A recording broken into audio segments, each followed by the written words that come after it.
Hello again, and welcome to the third and final part of my Band of Brothers diorama.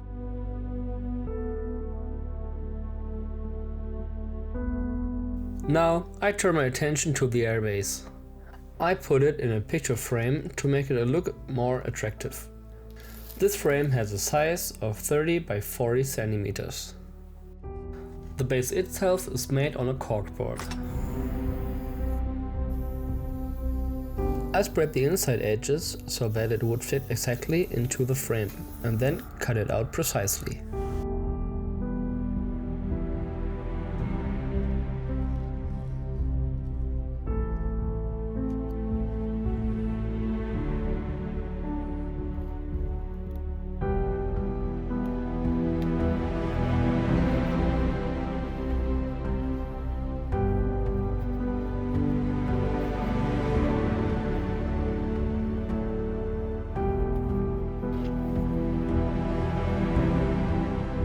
Lots of PVA glue helps to hold the cork panel to the backplate together.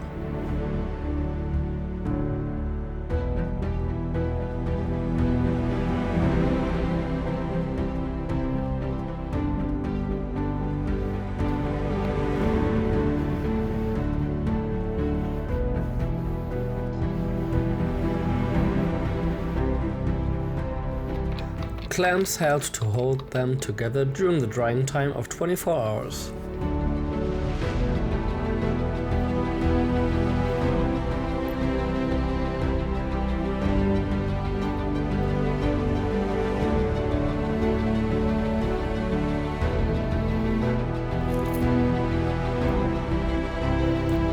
After masking the frame, I applied the concrete texture from AK with the help of some water and a spatula.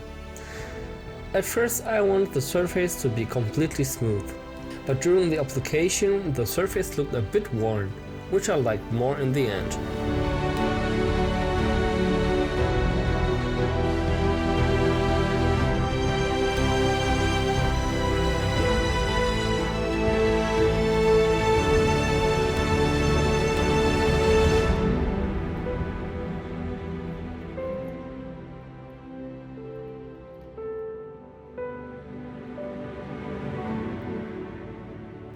After applying both textures, I left them to dry for around 48 hours.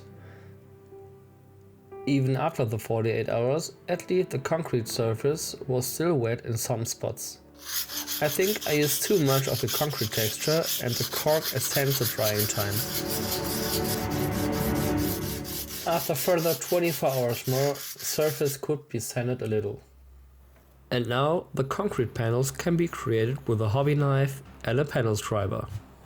Each of them have a size of 4 by 8 centimeters.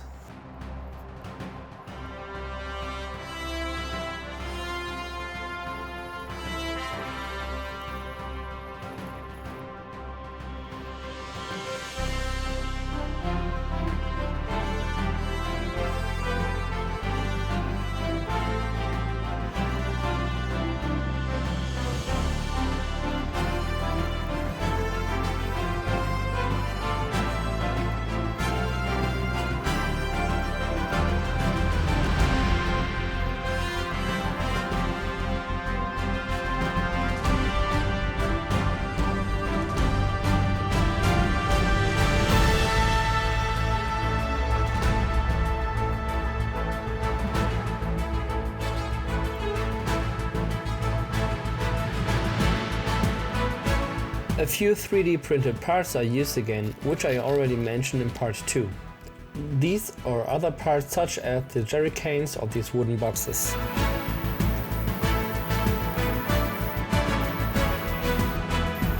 I kept the painting very simple.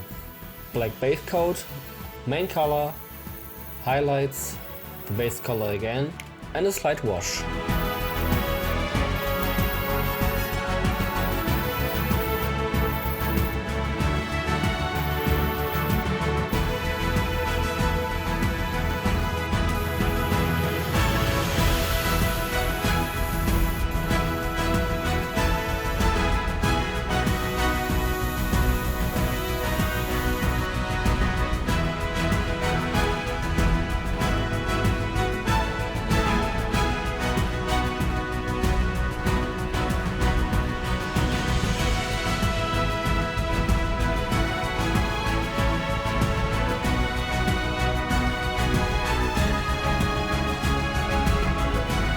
I'm always impressed by how detailed 3D printing can be, even on a smaller scale. Now I'll paint the concrete and start with a black coat.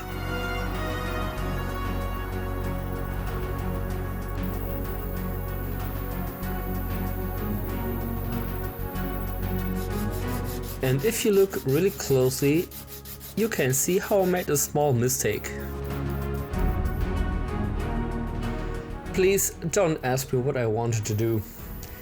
After thinking exactly what you are now thinking, I decided to leave it, and I hope it had the effect of being the remainings of leaking and used engine oil.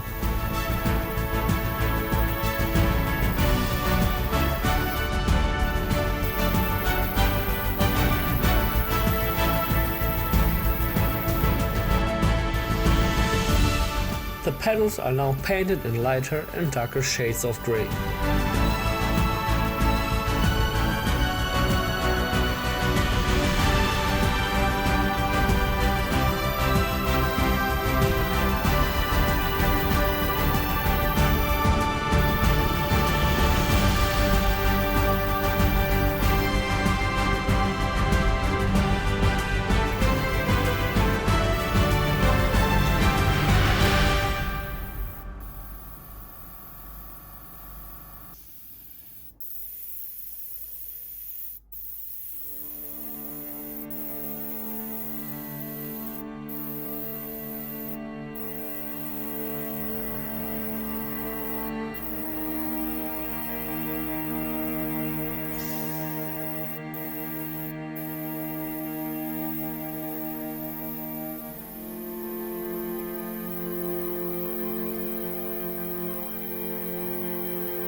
I use highly diluted oil paints to give the individual panels a little more depth and remove the excess with white spirit.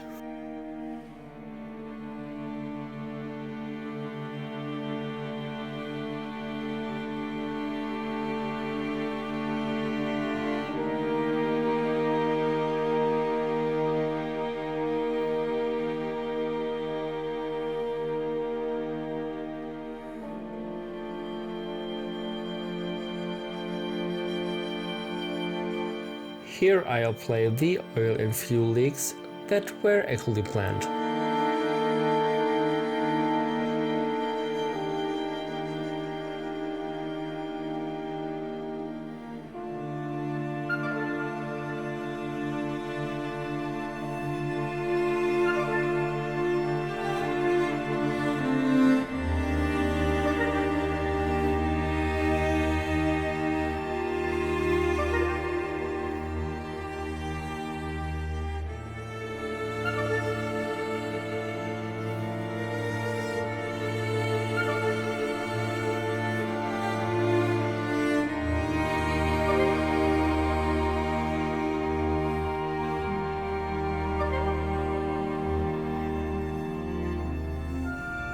Actually, I also had individual graph flakes, but I don't have an electrostatic tool yet. So the tufts had to be applied one by one. That was fun. And here we come up with the spontaneous idea to make the diorama even more personal. For my wedding, we bought a Cricut plotter to design the name tags. My wife had the idea to use it for my project too. I created masks with the help of their own program. I also used this for the C47 markings. However, the letters were very difficult to mask correctly because, as you can see, the inner areas had to be completed one by one.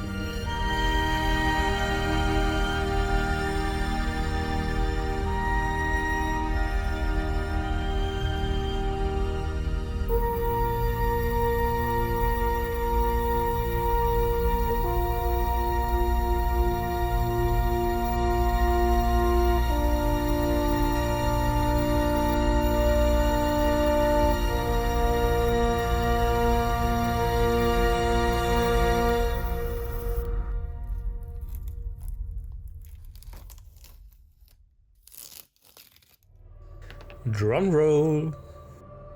Unfortunately, I had to use the wrong vinyl as it had very good adhesion to the surface. So I had to peel the vinyl off very carefully so as not to damage the surface too much.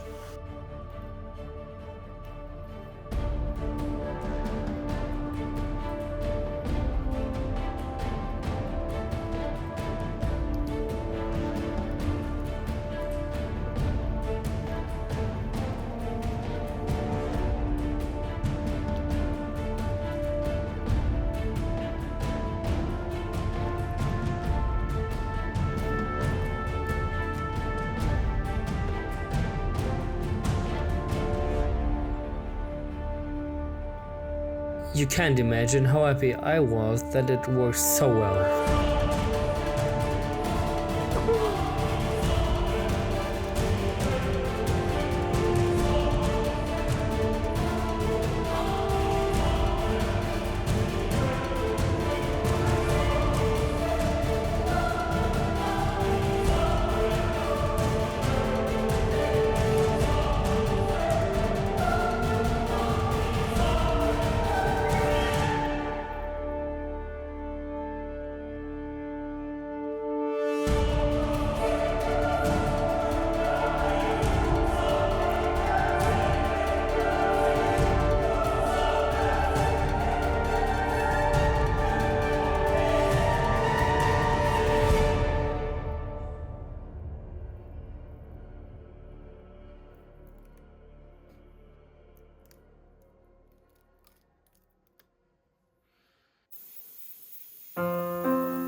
I have to say to myself, this looks super cool.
This is the last detail for this diorama and you might recognize it.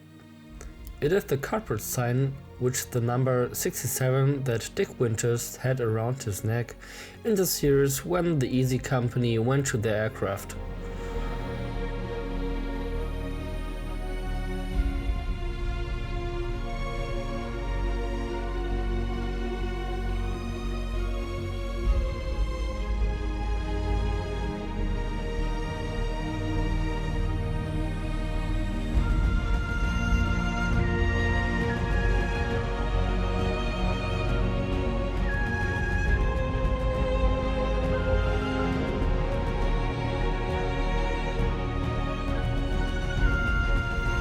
The credits for the figures go to my brother.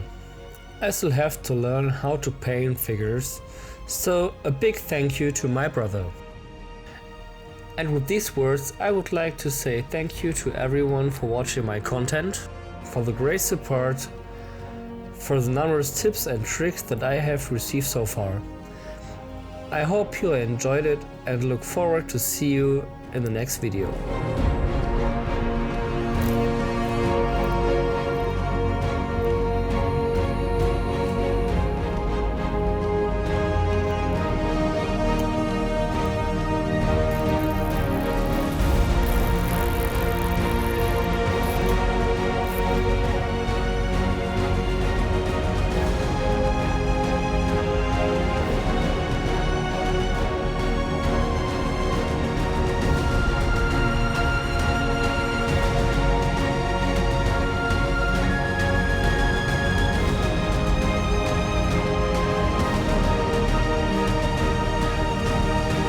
Here is my final contribution to the 18th anniversary of D-Day. See you next time.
Second platoon, listen up. Good luck. God bless you. I'll see you in the assembly area.